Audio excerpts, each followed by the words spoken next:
मस्जिद की बात हो रही है। मस्जिद वक्फ बोर्ड की प्रॉपर्टी है। 1947 से लेकर के अब तक इशू जो ऊपर वाली फ्लोर का है, ऊपर वाली स्टोरीज का है, इशू वो है।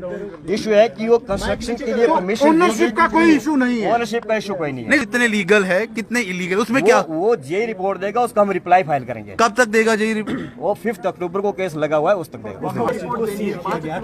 नहीं, ये नहीं मुझे पता, ये भी वक्फ बोर्ड ने कभी भी कहा है। तो इतना ये आज के दिन के लिए, बाकी 5 अक्टूबर को लेकर कोई इशू नहीं है। ओनरशिप को लेकर के इशू इसलिए नहीं है कि 1947 से टिल डेट तक वक्फ बोर्ड इस प्रॉपर्टी का मालिक है, सब रिकॉर्ड में।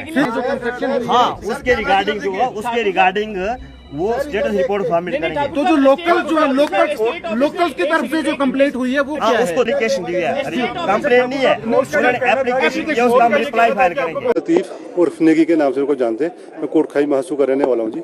इस मस्जिद से क्या आप अध्यक्ष रहे कभी? पुराने 2012 से पहले मैं इस मस्जिद का अध्यक्ष रहा हूँ जी। बात है उसकी क्या वजह है, कोर्ट ने आपको क्यों बुलाया था और क्या जवाब रिप्लाई किया? 2010 से पहले, एक्चुअली 12 से पहले मैं प्रेसिडेंट था, तो कोर्ट ने मुझे एक समन इशू किया था कि आप भी आइए, आप क्या बोलना चाहते हैं।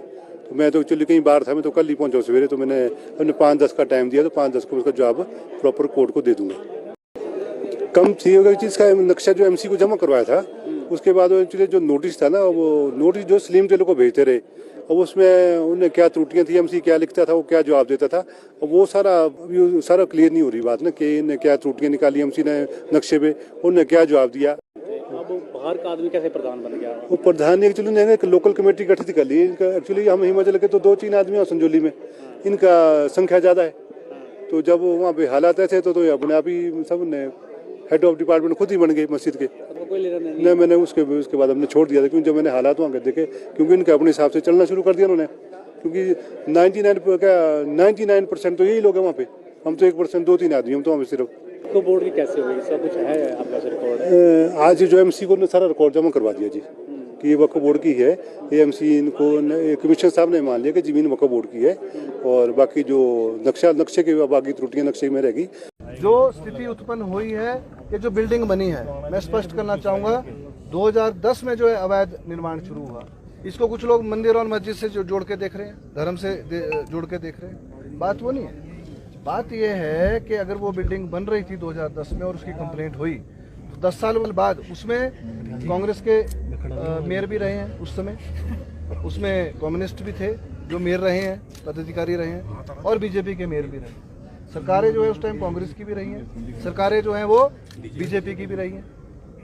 उस दौरान काम चलता रहा है ये, और रिपीटेडली जब 2010 में शुरू करा, 2020 में पता चल रहा है कि जो व्यक्ति उस उक्त जमीन के लिए कॉरपोरेशन के पास लड़ाई लड़ रहा है, केस में पेशियों में आ रहा है, उसका तो कोई लेना देना ही नहीं है। ये तब भी नहीं मान रहे सर। ये तो प्रोक्लेम्ड ऑफेंडर जिसको बोलते हैं, इनको आदत है ऑफेंड करने की, मतलब गैर कानूनी काम करने की आदत है सर। 2010 से लेकर पहले 1 मंजिल बनाई, 2 मंजिल बनाई, फिर 5 मंजिल बन गई है सर, ठीक है। और अभी भी जो सर ये बाथरूम बनाई, और मैं धन्यवादी हूँ जनार्था जी का, जिन्होंने वहां खड़े होके वो शौचालय तोड़ाए सर।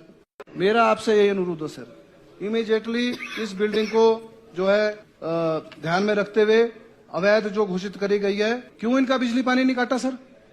जब कानून है, दूसरों को तो फटाफट जो है बिजली पानी काटने के ऑर्डर कर देते हैं, इनको क्यों नहीं करे आज तक? ये मिली भगत भी है सर, ये मैं बता रहा हूँ आपको। मेरा तो धर्म भी यही है सर।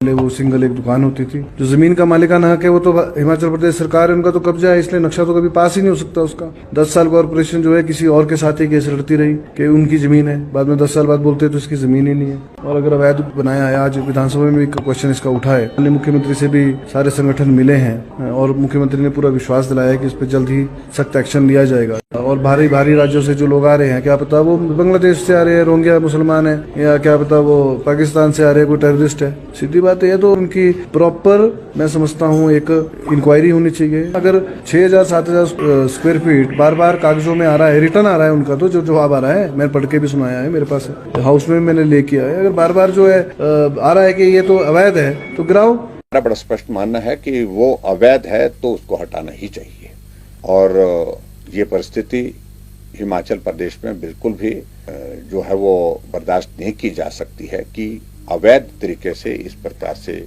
मस्जिद का निर्माण किया जाए और उसके बाद फिर झगड़ा भी किया जाए।